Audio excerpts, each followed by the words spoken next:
Hello everyone, welcome back to YK Reviews. This clip that you're about to watch was a live stream that I did with my friend Jason Entertainment over on his channel.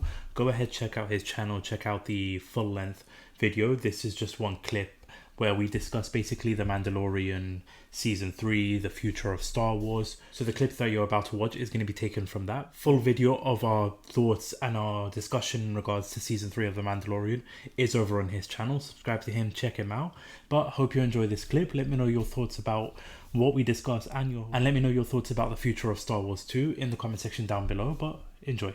All right, so for the last point, I wanted to talk about the future of Star Wars. So after this Season 3, now there's Ahsoka that's coming and many other projects. So can you tell me which shows are you most excited and what do you think about the future of Star Wars? Like, do you see a bright future with this season, or you're a bit worried, or how you see the future of Star Wars?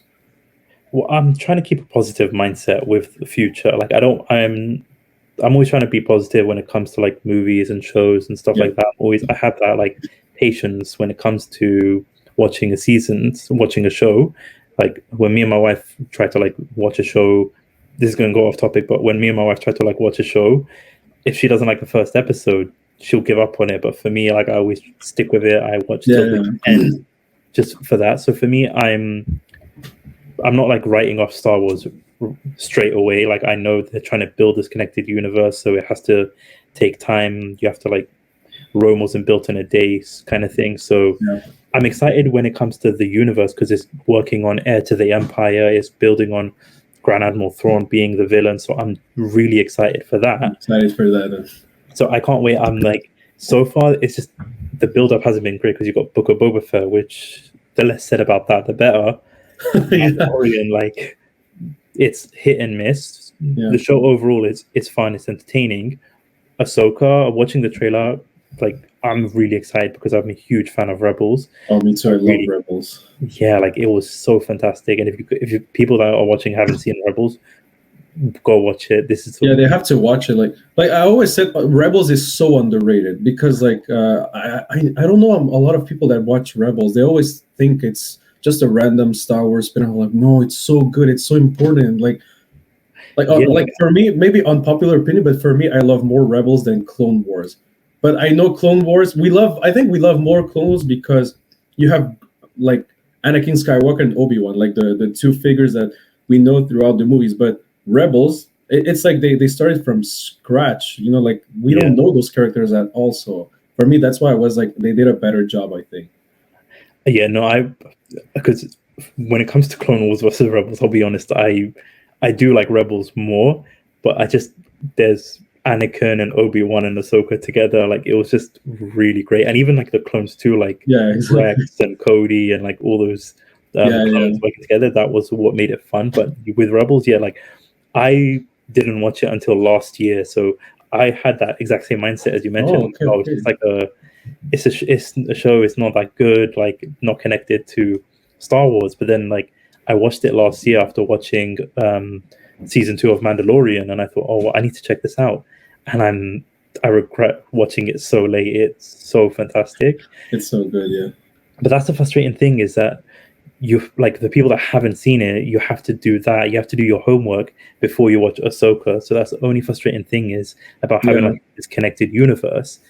But with the Heir to the Empire movie, I'm really, really excited about that. For Skeleton Crew, I'm actually really excited about that. Too. The project that's going to take, like, I've always wanted like for them to explore Star Wars before the whole Skywalker era, and I forgot the name of the movie that they're going to do. I think it's called. Well, I don't think there has a title, but it has a period. It's Dawn of the Jedi. And also the Acolyte. That's the show. The show, The High Republic. Yes, that's taking place like years, like when the Jedi first started, and so I'm really looking forward to that project because I really wanted them to explore like previous before like Skywalker stuff. Yeah, my only thing I'm like holding back on is the movie that takes place 15 years or the Rey. I know. I know. I remember, what you said in your video. That's why I commented. I'm like, I'm not writing it off because I feel like Rey's a good character. It's just she needs a better script. Well, first of all, they need someone who knows what they want to do, because like those three movies, I feel like everybody was just trying to make their own version. They didn't care about the rest. So first of all, they need a team there. So that's the first thing. And then I think Ray could work if you have a better script. And I mean, like, they don't have to address everything that happened during the three movies, like, or at least you don't need to like be constantly like putting everything like that's how they called it, like a sort of a soft reboot. Like I feel like they could do that. Like they will keep Ray because she's too important to just like not give a damn about her, but you don't need to address everything. It's like the Incredible Hulk. Like you see, like now characters from the Incredible Hulk are coming, but they're not like every time talking about the Incredible Hulk. So now it's really canon, like 100%. But they don't need to acknowledge that every time. So Yeah, no, you did bring up a good point too when you in the comments is like with Ray, like I don't think her character is bad. The way it was written was just atrocious, and yeah, like as you mentioned too, is like I think there was like each movie had a different writer or a different director, so they had no like they didn't plan out that whole trilogy of movies. Like every single project was just a different vision, so it just became a mess. So if it is a soft reboot, I didn't even know it was a soft reboot. I thought it was just a continuation. No. I'm saying maybe they could do it like a soft reboot. No, I'm not saying it's a soft reboot. Okay. They could do it like a sort of a soft reboot, like, or at least that's how I'm trying to picture this movie. It's going to be like a soft reboot. Like we cannot erase, because people are saying like, oh, let's not canon, let's not put those three movies canon, but you can't do that. Like it's as much I would love that, you can't do that. Like it's gonna be there forever, unfortunately, or fortunately for some. But you don't need to always address it neither. Like take the good stuff about that and make it better. Like so.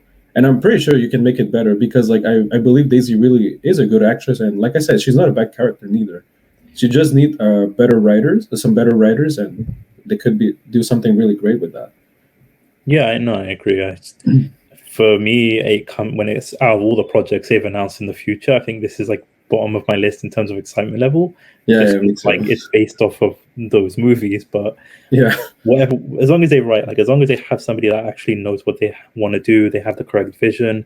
Like you said, Daisy is not a bad actress, although I've not seen any of her other work aside from these three movies. So I'm not going to judge her based on these three movies anyway. Yeah.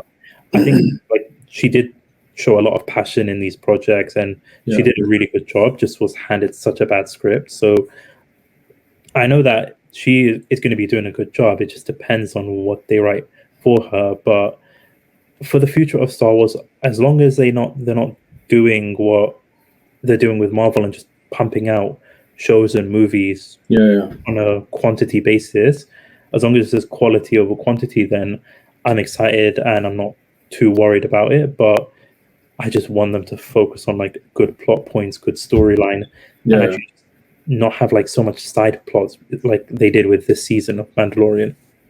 Yeah, exactly. Yeah, so that's what I'm asking for Star Wars, like consistency and better like scripts.